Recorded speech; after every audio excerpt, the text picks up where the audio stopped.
All right, folks, the regular season is over. It is time for Fair Territory, the postseason edition.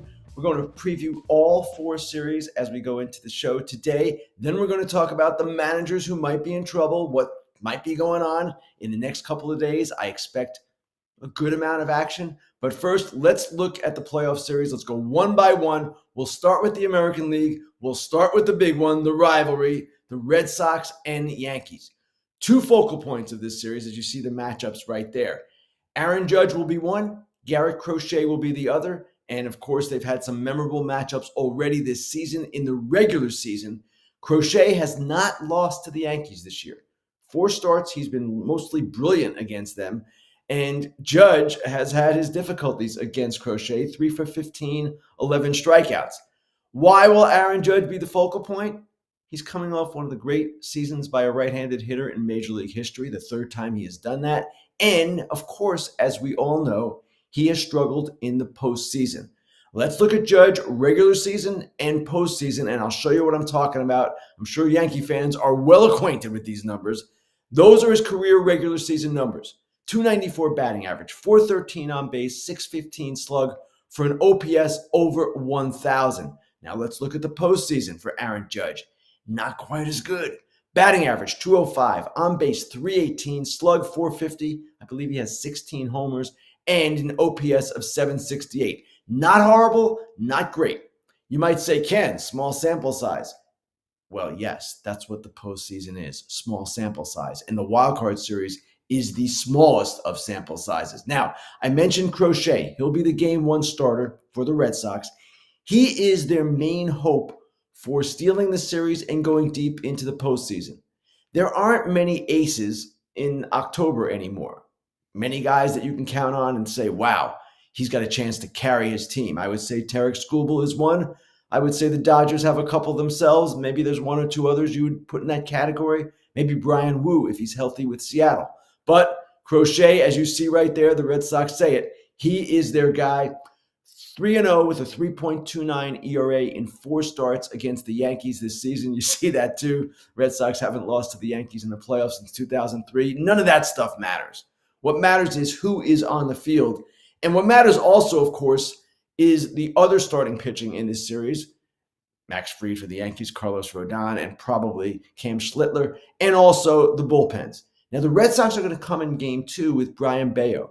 And Brian Bayo has been really good for the Red Sox in the situations against the Yankees, matchups against the Yankees, I should say. 2.35 ERA in 11 starts against the Yankees, 1.44 in 5 starts at Yankee Stadium. He likes that stage. He's not going to be cowed by it. Now, he had one great start at Yankee Stadium this year, 7 shutout innings. Another one in September that wasn't as good. So maybe the Yankees had figured something out. Now, the bullpen is going to be really interesting too, because the Yankees bullpen seemingly somewhat stabilized. I say that reluctantly. And the Red Sox pen, leading up to Chapman, who has been the best reliever in baseball this season, has been much better. Greg Weissert and Garrett Whitlock and Connolly Early, the rookie coming on, 44-8 strikeout to walk ratio in September. So this will be most likely a great series. It would be even better if Roman Anthony was involved, but he is not going to be involved. Now, the other American League series, now the winner of the Red Sox-Yankees faces the Blue Jays. The winner of the Tigers-Guardians will face the Seattle Mariners. Now, this series is a matchup that we've seen twice in the last couple of weeks. Tigers-Guardians, AL Central. You saw what happened. The Guardians had one of the greatest, not one of the greatest, the greatest comeback in Major League history from 15 and a half games down to catch the Tigers for the division title. Doesn't matter now.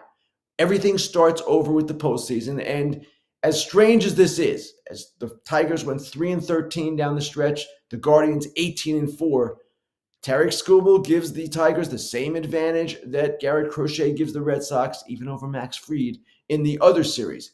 So this, too, is going to be a rather interesting series because of the rivalry involving these two teams. And also, the Guardians, for all of their magic this weekend and in September, one of the worst offenses we've ever seen in the postseason. 225 batting average, lowest in the major leagues. They ranked 28th in runs. There are only 3 other teams that have ever made the postseason with that low a ranking.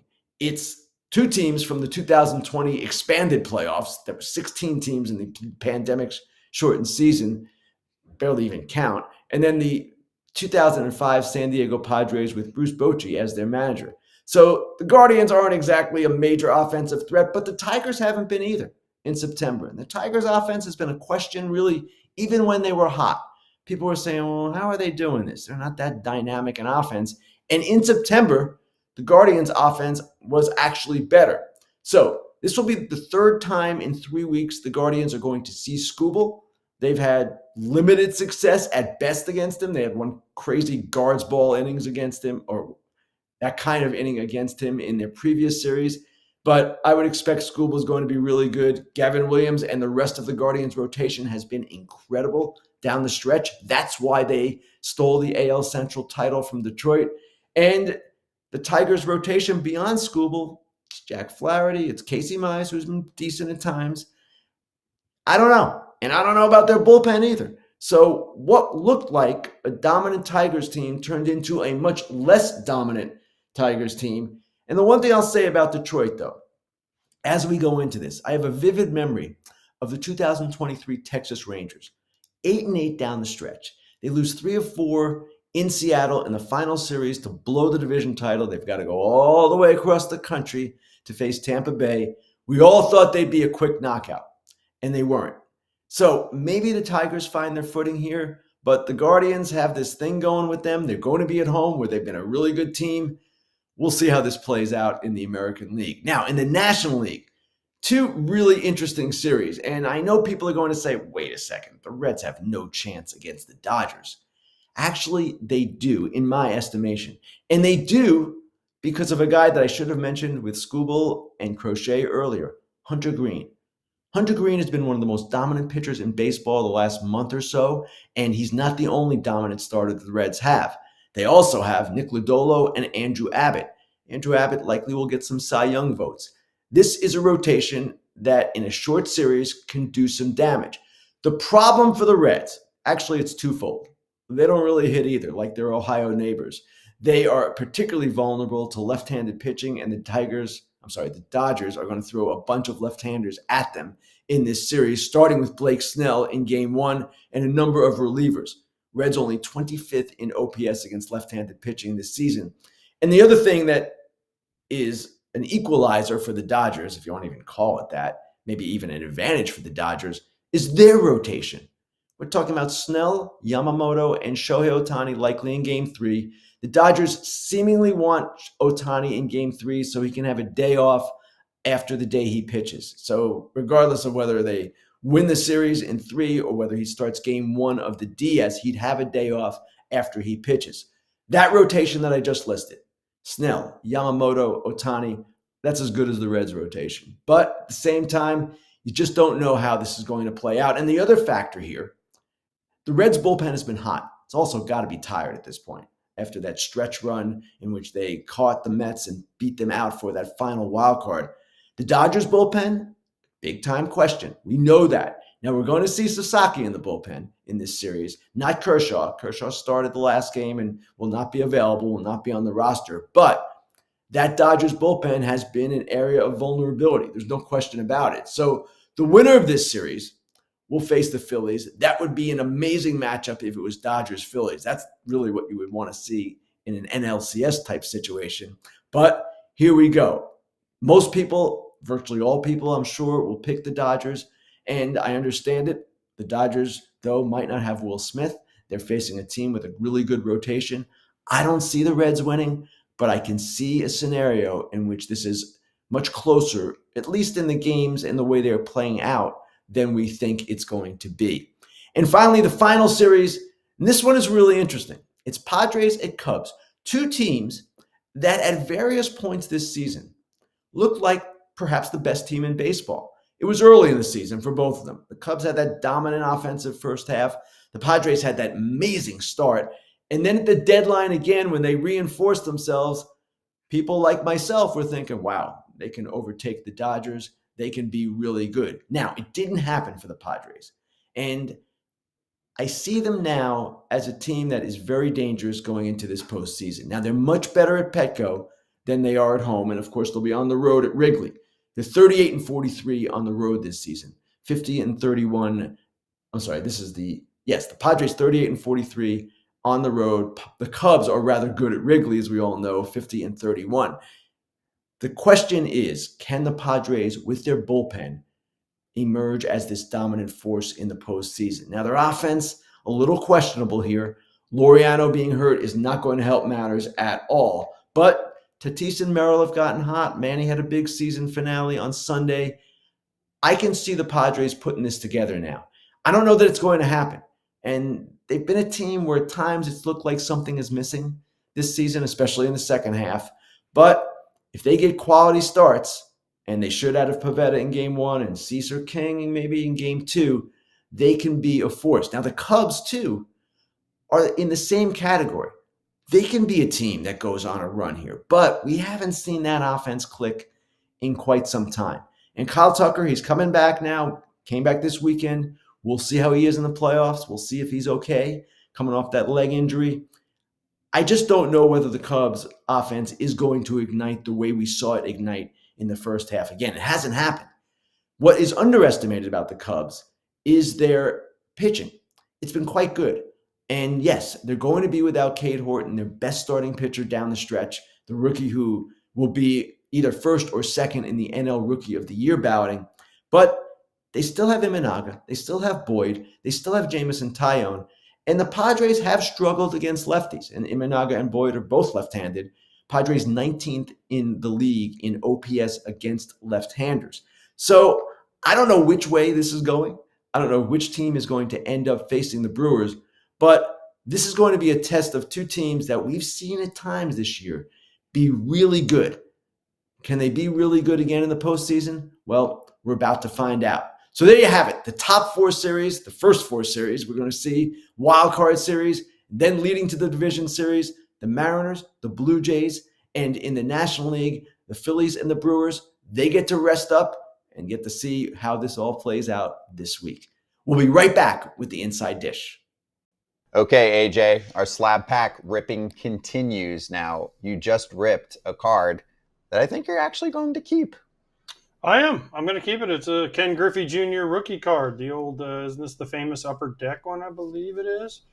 And yeah, heck yeah, I'm going to keep it because I'm going to get Griffey to sign it. I'm going to get him to send it to me, which you can do, and I'm going to get Griffey to sign it, and it's only going to make it worth more. So I am all in on this card. I am keeping it, and it is one of the coolest cards with the highest turtleneck you've ever seen and the gold chain around his neck.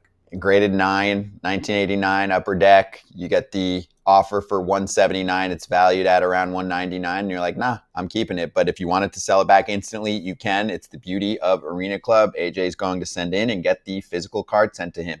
And you can do the same. 20% off your first slab pack or card purchase can happen for you if you go to arenaclub.com/foul and use the code FOUL.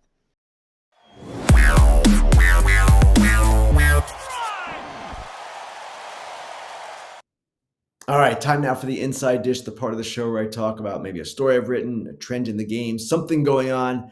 Well, there's only one thing to talk about in this segment this week because this is a big day in baseball. This will be a big week and month in baseball for managerial changes.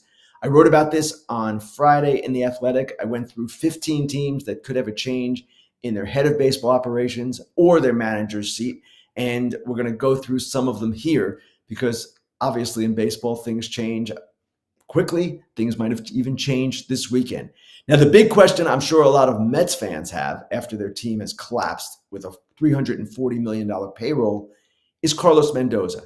From every indication, Mendoza is safe. He's not going to be held responsible for that pitching staff, the rotation in particular, collapsing. You see it right there. Andy Martino reporting last night the Mets have no plans to fire Carlos Mendoza. But I am quite certain there will be some changes with the Mets, perhaps on their coaching staff, perhaps in their mix on the roster. I don't know what's going to happen there, but I would expect that it's not going to be simply something where they say, you know what, let's run it back next year with the same cast. Nah, that's not happening. Not when you do what the Mets did, embarrass yourselves in the final 4 months of the season. All right, let's get to some that are more realistic. Now, we have 4 interim managers that must be decided upon by their respective teams at some point in the near future. Washington with Miguel Cairo, Colorado with Warren Schaefer, Baltimore with Tony Mansolino, and Pittsburgh with Don Kelly. I would say Kelly is the most likely of those to stay. The Pirates did play better under him than they did under Derek Shelton.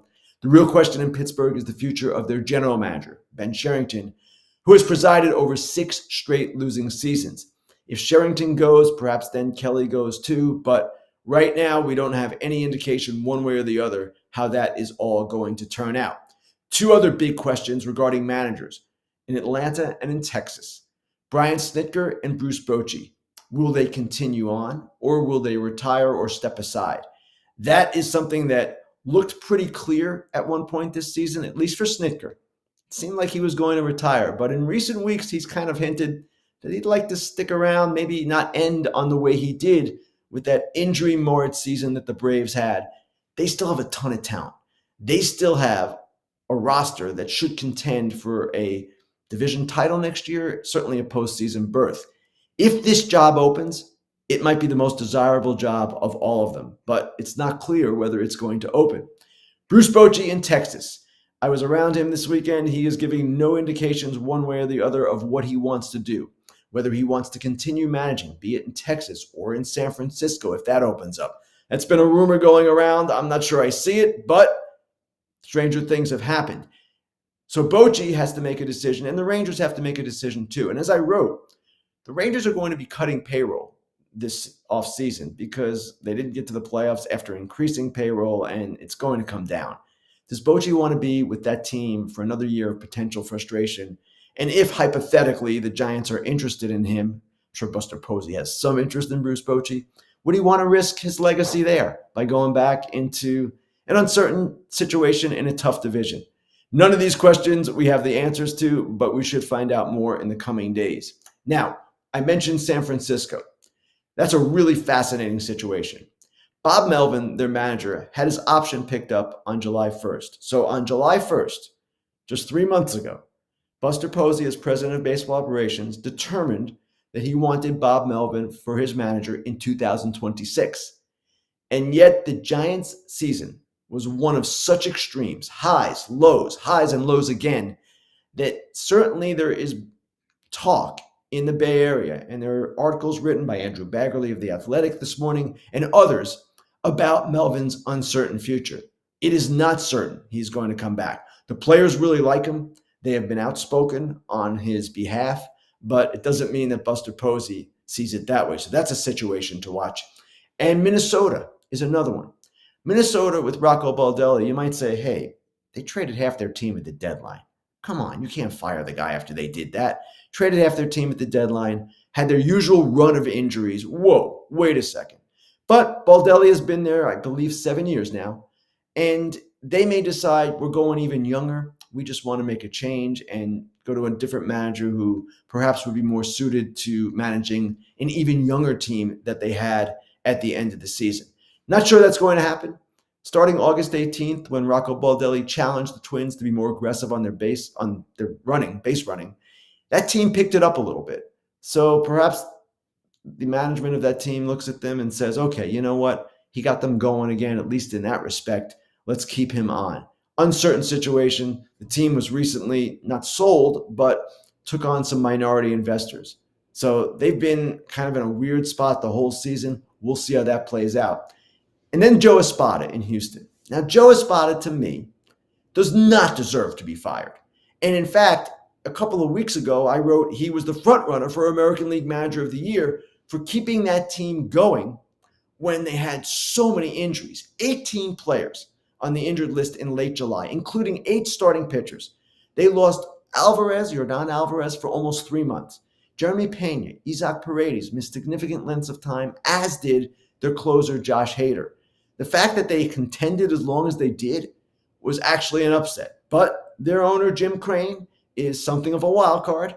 And Dana Brown, their general manager, when asked by reporters, including The Athletic's Chandler Rome yesterday, about Espada's status, did not give a firm commitment. He said, we're going to evaluate everything. Well, teams generally always do that. But at the same time, to hold Espada responsible for what happened there, to me, would be a serious mistake. And if he got out there, as an available manager, I imagine he would get another chance pretty quickly.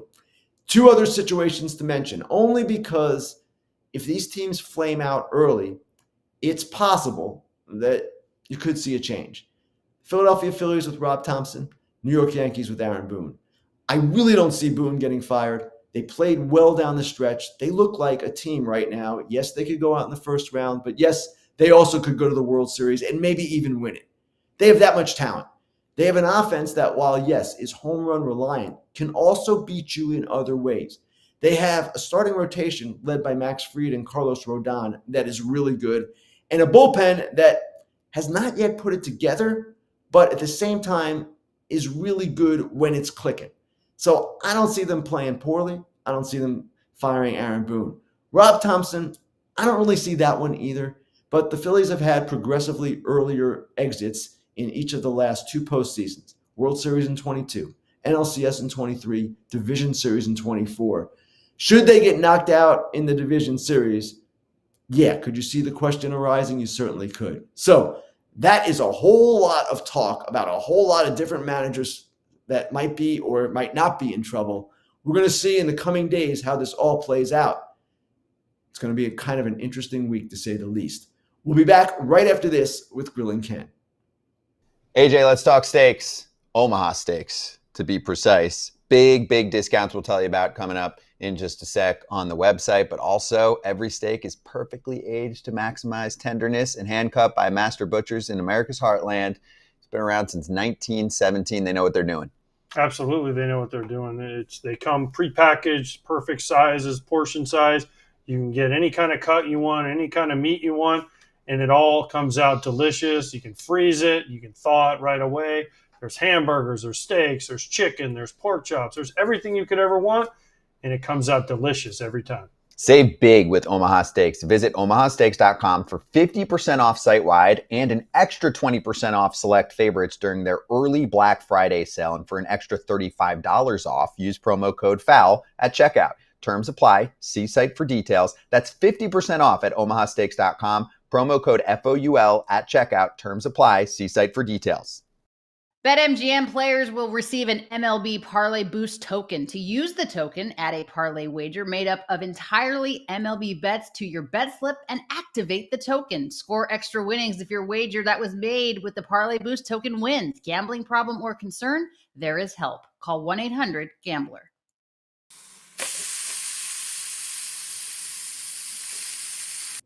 All right, here we go with Grillin Ken. Let's get to the first question.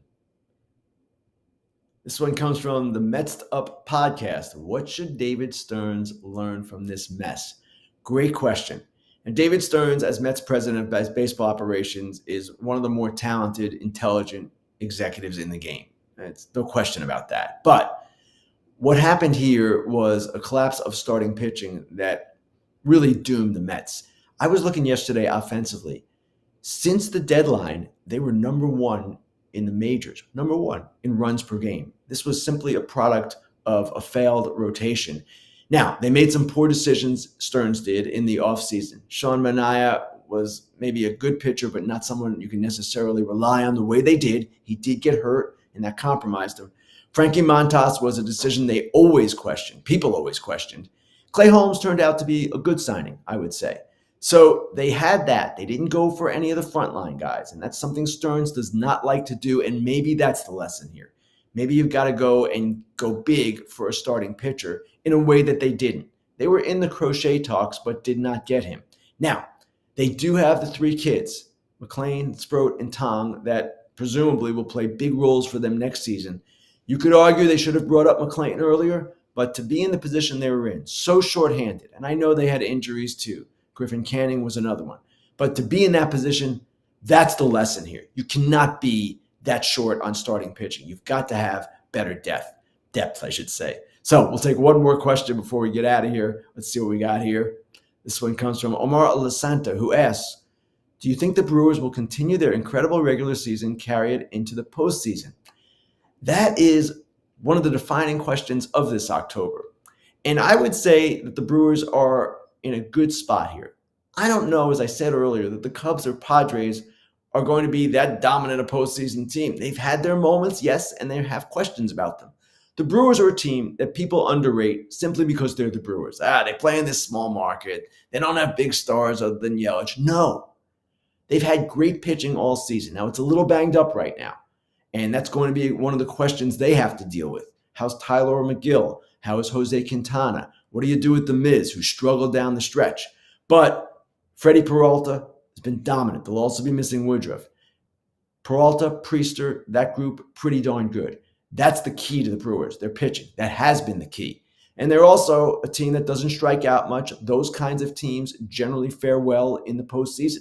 The Brewers and the Blue Jays are both in that particular profile. So I do expect the Brewers to play well. Doesn't mean they'll win the division series against the Cubs or Padres, but they are not a fraud. They are not this imposter. They finished, ladies and gentlemen, with the best record in the major leagues over 162 games. You don't do that by accident. All right, with that, that's the show. We will be back on Thursday, myself and Alana Rizzo, for our usual live Thursday show at 12:30 Eastern. You know where to find us. YouTube, Apple, Spotify. Let's enjoy the Wild Card Series, and we'll be back talking to you again on Thursday.